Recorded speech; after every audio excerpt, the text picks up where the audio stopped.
All right.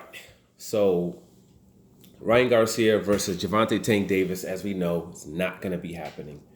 And it's all because Ryan Garcia, I guess he's on his path on trying to get an exhibition bout with a Manny Pacquiao at 143, 144 pounds, or whatever it is. I personally don't think that fight's going to happen, but hey, maybe it might. But me personally, I don't think that's going to happen. I think the next person, what's going to end up is Ryan's going to end up probably fighting Linares next. And I still believe Manny Pacquiao is probably going to go ahead and fight probably Mike Garcia. Then later on, it's going to take on Earl Spence for a big, huge unification bout. That's what I believe is going to happen. But hey, who knows? I could be wrong. But we'll see what, with time, what exactly happens. Now, as far as Javante Tank Davis is concerned, I hope he learned a lesson from this situation. Javante Tank Davis has all the leverage. He's basically the top dog when you talk about what you generate. That's what basically makes you the main guy, is what you generate financially.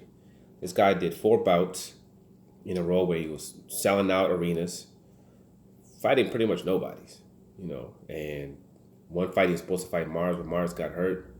They got a replacement, didn't matter. He still packed the place up. Fought Gamboa in Atlanta, packed the place up. Fought in Cali, packed the place up. Fought in Baltimore, packed the place up. Had a fight against Santa Cruz on a pay-per-view. He's the only one to do pay-per-view. They bring in 19,000 in the middle of everything that's going on right now, and does 240,000 pay-per-views. He's doing big numbers. None of these other guys are doing pay-per-views. All of them combined, they all combined for 0 pay-per-view buys. Right? So no one's nowhere near that. None of them are doing the numbers when it comes to Gates that he is. And what's happening is that a lot of them are trying to use his name in order to bring themselves up, build themselves up. They're trying to attach themselves to him. And that people do that a lot in order to try to, progress and push themselves forward. Now, we always hear, everybody's always saying, when it comes to certain fights, you should do whatever you need to do to make a fight. You should be able to sacrifice in order to make a fight. Okay, Javante Tank Davis, listen to y'all. He said, I don't care if I'm the A side or the B side in the fight. He can have the A side. He can have whatever he wants. I just want that fight. So whatever I need to do to make the fight, I'm going to do to make that fight. He took his A side status and just put it to the side. Gave it away. The leverage that he has, he gave that away.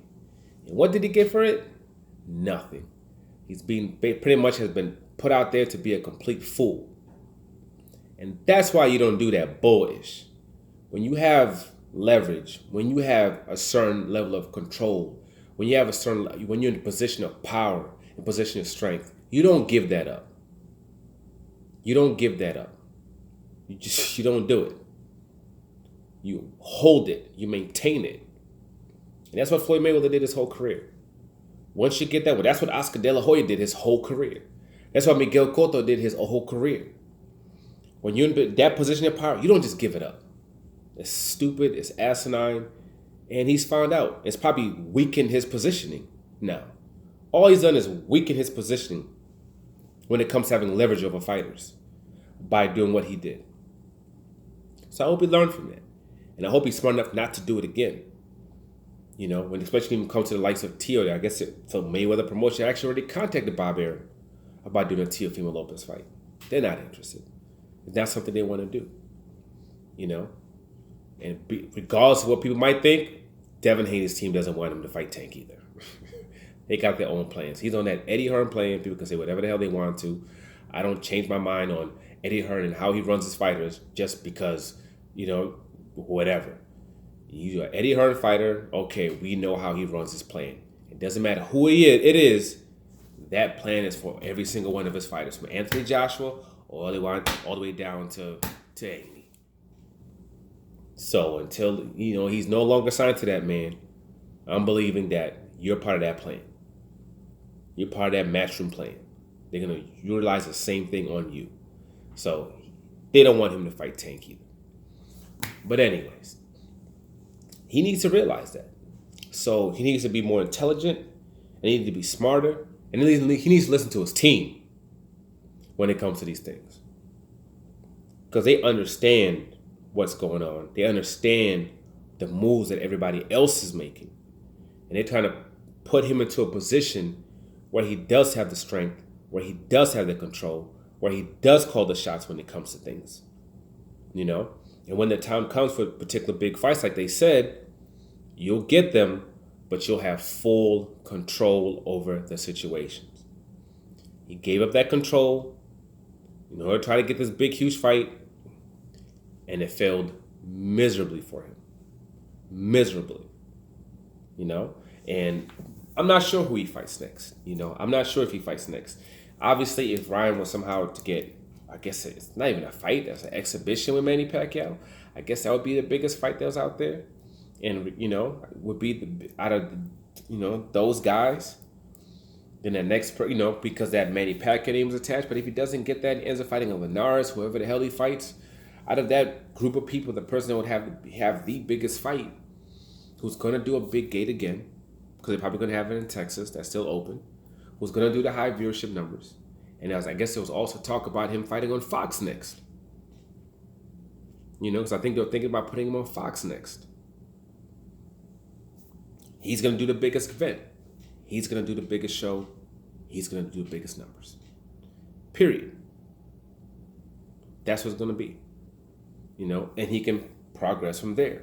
If he can get some kind of unification bout, whether it be with a Diaz, you know, if he's done with his legal situation, with a unification, you know, the WBA and the WB and the IBF, that would be big. He can do something like that, but he needs to make sure that he maintains that control from now on and doesn't let it go, because in trying to do so, what, you know, supposedly is what he should do, we see he fell flat on his face.